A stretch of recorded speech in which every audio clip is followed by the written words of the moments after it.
नमस्कार। आज हम एक कहानी देखने वाले हैं। इसका नाम है बदला लेने वाली प्रेतात्मा, म्यू का प्रतिशोध। ये कहानी है दोस्ती की, धोखे की और एक बहुत ही दुखद घटना की, जिसके 10 साल बाद पता है एक अजीब अलौकिक बदला शुरू होता है। तो कहानी हमें मिलती है यूरा से। यूरा को ना एक बहुत डरावना सपना आता है। अच्छा। सपने में वो देखती है कि उसकी पुरानी दोस्त है मियो को, वो क्लासरूम में फांसी लगा रही है और उसकी आत्मा यूरा से कहती है, तुम्हें मुझे बचाना चाहिए था। ओहो। और ये सपना असल में 10 साल पुरानी एक असली घटना की याद है, जब मियो ने सच में स्कूल में जान दे दी थी। यहीं से ना वो गिल्ट, वो दबे हुए राज, वो सब खुलने लगते हैं। बिल्कुल। और ये सपना जो है वो सिर्फ एक याद नहीं है, ये दिखाता है कि यूरा के मन में कितना अपराध बोध है। मतलब सालों से हाँ, शायद उसे हमेशा लगता रहा कि वो कुछ कर सकती थी उस वक्त, पर उसने किया नहीं। और यही बेचैनी, यही गिल्ट उसे उन लोगों से दोबारा मिलने पर मजबूर करता है जो उस वक्त वहां थे। हाँ, उसके वो 4 दोस्त, स्कूल वाले, जुताई और 3 और। वही 4 लोग। और मजे की बात ये है कि सपने में भी वही 4 लोग म्योको को मरते हुए बस देख रहे थे, कुछ कर नहीं रहे थे। तो यूरा इनसे मिलती है। माहौल थोड़ा अजीब सा है। वो जुताई को ना अकेले में ले जाके धीरे से पूछती है, तुम्हें तुम्हें मियो याद है? हम्म। और जुताई का जवाब वो बिल्कुल हैरान करने वाला था। वो साफ मना कर देता है। कहता है, कौन मियो? जैसे वो कभी थी ही नहीं। ये बहुत अजीब है। मतलब क्या वो सच में भूल गया या वो जानबूझकर अतीत को दबाना चाहता है? 10 साल लंबा टाइम होता है, मानती हूँ, पर स्कूल में सुसाइड हो और आप उससे जुड़े हों, उसे पूरी तरह भूल जाना, नहीं, ये थोड़ा अजीब लगता है। हाँ, लगता तो है शायद जुताई कुछ छिपा रहा है। बिल्कुल। ये उसके कैरेक्टर की पहली परत है जो खुल रही है शायद। और शायद इसी टेंशन की वजह से ना, जैसी जुताई मना करता है, यूरा की तबीयत एकदम से बिगड़ जाती है। अच्छा। हाँ, उसे उल्टी जैसा लगने लगता है। वो भागकर बाथरूम जाती है और वहां उसे एक डरावना साया दिखता है, मियोको की आत्मा। ओहो। वो इतना डर जाती है कि बेहोश हो जाती है। और बेहोशी में उसे एक पुरानी याद आती है, बचपन की, जब मियोको ने उसे दोस्ती के लिए एक ब्रेसलेट दिया था। ये ब्रेसलेट, ये सिर्फ एक जेवर नहीं है, ये उनकी दोस्ती का सिंबल है। लेकिन जैसा हम आगे देखेंगे ना, ये शायद उस दोस्ती में जो धोखा हुआ उसका भी प्रतीक बन जाता है। सही कहा। अक्सर छोटी चीजें कहानी में बड़ा रोल निभाती हैं। बिल्कुल। तो जब यूरा को होश आता है, सब कुछ बदल चुका है।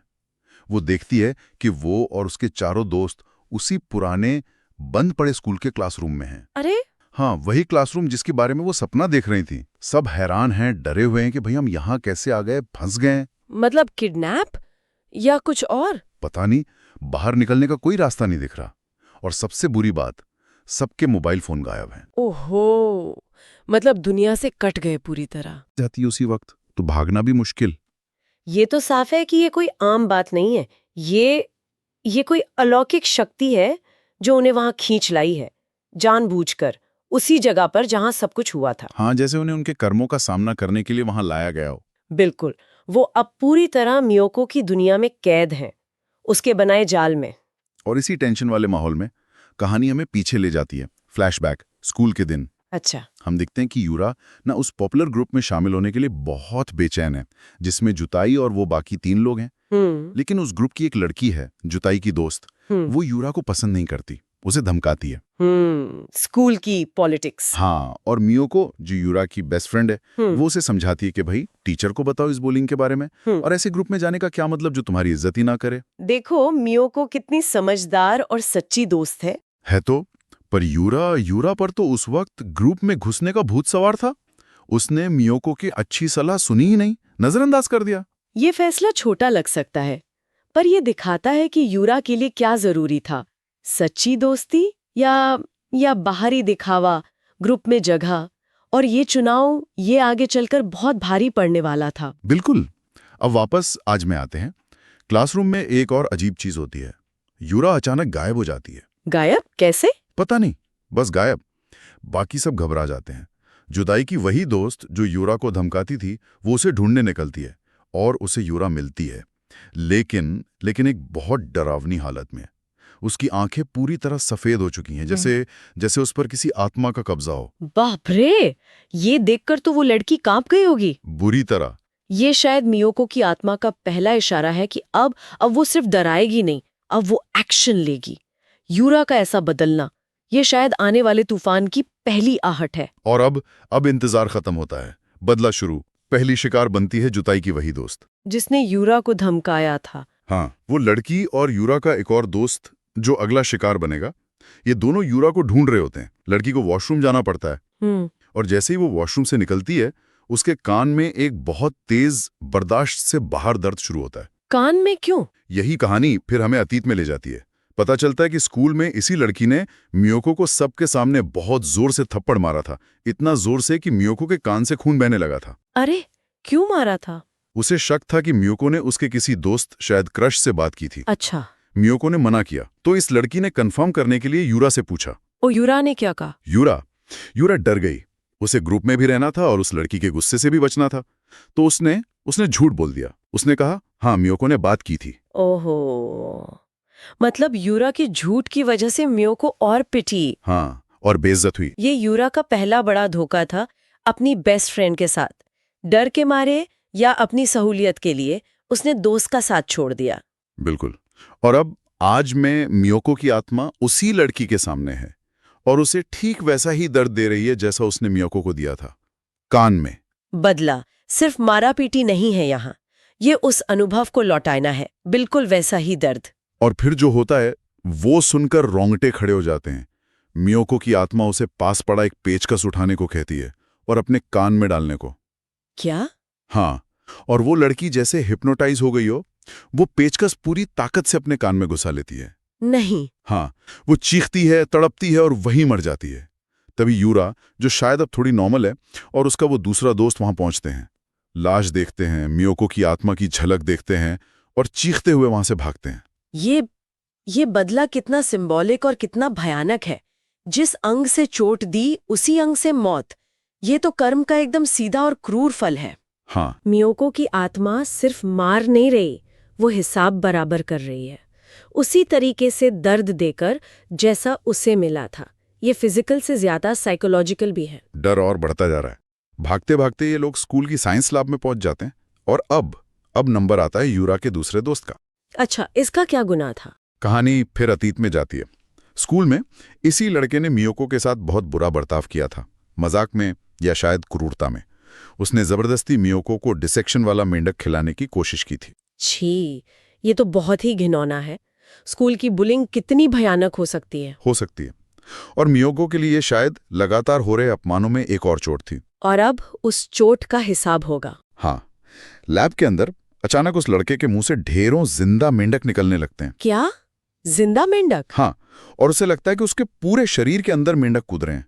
ये इतना घिनौना और दर्दनाक है कि वो पागल हो जाता है। Oh God! वो दर्द से बचने के लिए पास पड़ा एक सर्जिकल चाकू उठाता है और अपना पेट खुद ही चीर डालता है ताकि वो मेंढक बाहर निकल सके। और जाहिर है इस कोशिश में उसकी बहुत भयानक और दर्दनाक मौत हो जाती है। बाप रे, मेंढकों वाली मौत? ये सिर्फ डरावना नहीं, ये अपमानजनक भी है। जैसे मियोको ने उसकी क्रूरता उसी पर लौटा दी। बिल्कुल, हर मौत पिछली से ज्यादा अजीब और भयानक होती जा रही है। हाँ, ये सिर्फ बदला नहीं है, इसमें एक अलग ही लेवल की क्रूरता दिख रही है ना। हाँ, ये सिर्फ फिजिकल बदला नहीं है, ये साइकोलॉजिकल टॉर्चर भी है। उसे उसी चीज से खत्म करना जिससे उसने मियोको को गिन और पीड़ा दी थी। ये दिखाता है कि मियोको की आत्मा गुस्से में अंधी नहीं है, वो सोच समझ कर ठंडे दिमाग से सजा दे रही है। हर एक को उसके किए की सजा उसी के अंदाज में। ये पैटर्न अब साफ दिख रहा है। हाँ। अब बचे हैं 3 लोग, यूरा, जुताई और वो तीसरा दोस्त। कहानी में एक और मोड़ आता है। जुताई इस तीसरे दोस्त को अकेला छोड़कर आगे बढ़ जाता है, अपनी जान बचाने के लिए शायद। अच्छा, मतलब ही निकला जुताई भी। लगता तो यही है। ये तीसरा दोस्त अकेले में फिर मियोको की आत्मा को देखता है, बुरी तरह डर जाता और भागता है। भागते हुए गिरता है, चोट लगती है और इससे पहले कि वो उठ पाए, मियोको की आत्मा उसे अंधेरे में खींच लेती है। बस उसकी चीखें आती हैं और फिर खामोशी। इसका क्या गुनाह था? ये भी उतना ही बुरा था क्या? इसका गुनाह शायद सबसे काला था और इसमें यूरा की भूमिका सबसे ज्यादा शर्मनाक थी। यूरा की? कैसे? फ्लैशबैक से पता चलता है कि इस लड़के की मियोको पर बुरी नीयत थी। वो शायद उसका सेक्सुअल असॉल्ट करना चाहता था और उसने इसके लिए यूरा की मदद ली। क्या यूरा ने मदद की अपनी दोस्त के खिलाफ? हाँ, उसने यूरा को मनाया। यूरा ने मियोको से झूठ बोला, कहा कि उसका दिया हुआ ब्रेसलेट, वही दोस्ती वाला ब्रेसलेट, स्कूल के जिम में खो गया है, उसे ढूंढने में मदद चाहिए। ओहो। बेचारी मियोको मान गई। जब वो यूरा के साथ जिम गई तो ये लड़का वहां पहले से इंतजार कर रहा था। उसने यूरा को इशारे से जाने को कहा। ये कि क्या हो सकता है, फिर भी ग्रुप में जगह बनाने के लिए उसने मियोको की सेफ्टी को नजरअंदाज कर दिया। कहानी बताती है कि उस लड़के ने मियोको को अंधेरे कमरे में ले जाने की कोशिश की। आगे क्या हुआ ये साफ नहीं है, पर इरादा बहुत गलत था। ये तो विश्वासघात की हद है।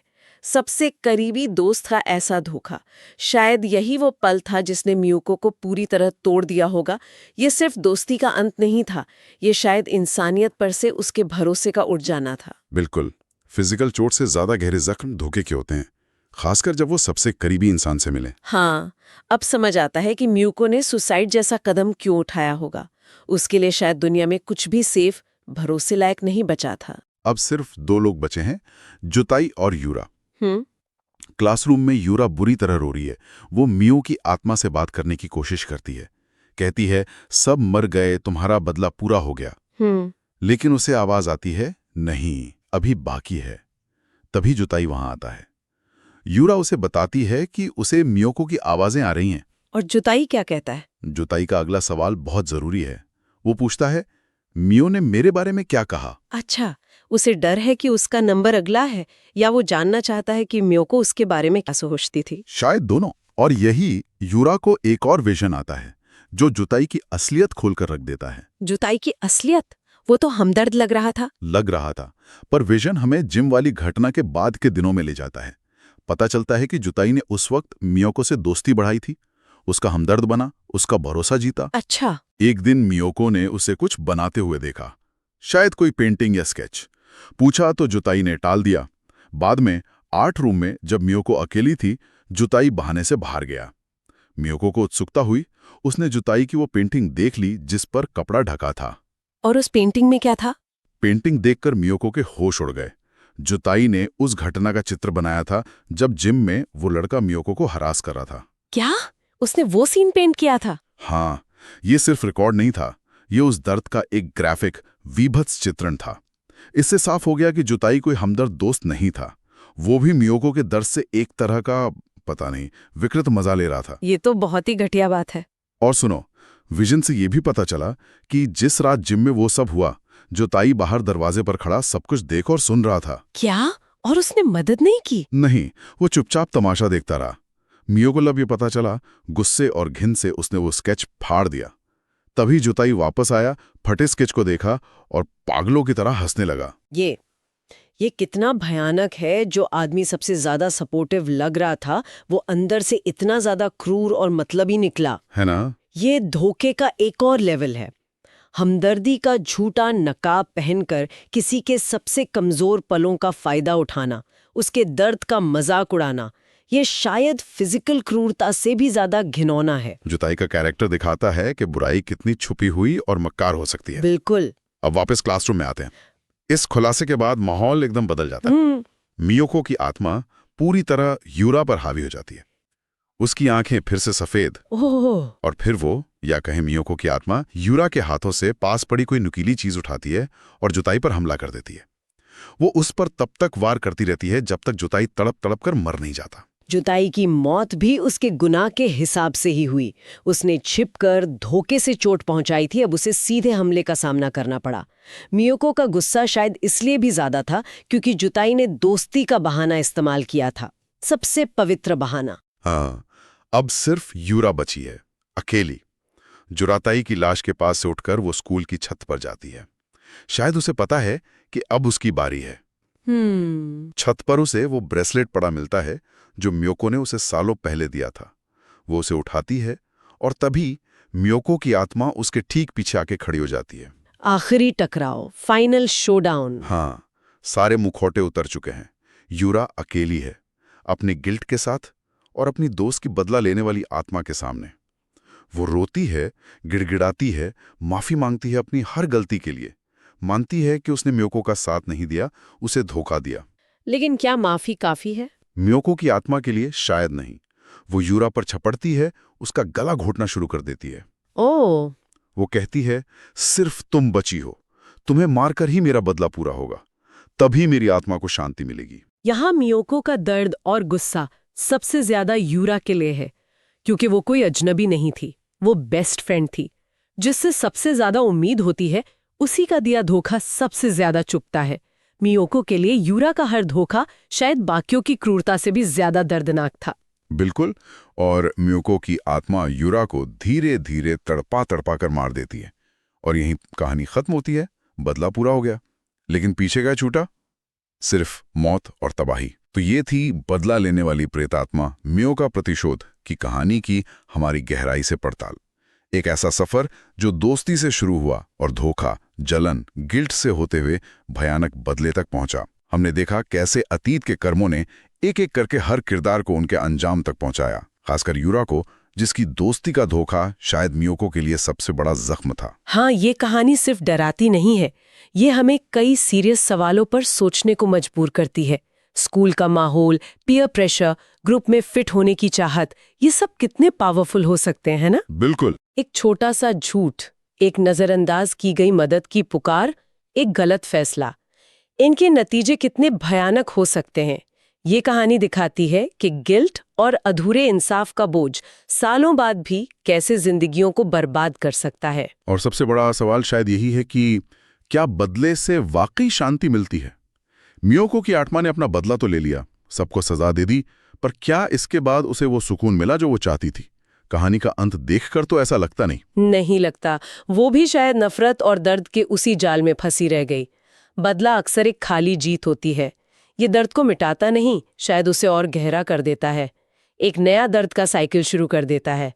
क्या मियोको की आत्मा अब आजाद है, या वो हमेशा के लिए उस स्कूल, उस दर्द से बंधी रह जाएगी? कहानी ये जवाब हम पर छोड़ देती है। हाँ, सोचने वाली बात है। और एक आखिरी बात, इस कहानी में क्या कोई पूरी तरह बेगुनाह था, या हर कोई किसी न किसी लेवल पर जाने अनजाने मियोको की ट्रेजेडी में शामिल था? ये बहुत अच्छा सवाल है। ये हमें अपने रिश्तों, अपनी जिम्मेदारियों और दूसरों के दर्द के प्रति हमारी अपने सेंसिटिविटी पर भी सोचने को मजबूर करता है। क्या हम कभी अनजाने में किसी की जुताई या योगरा बन जाते? गहरा सवाल है। और इसी सवाल के साथ हम आज की चर्चा यहीं खत्म करते हैं।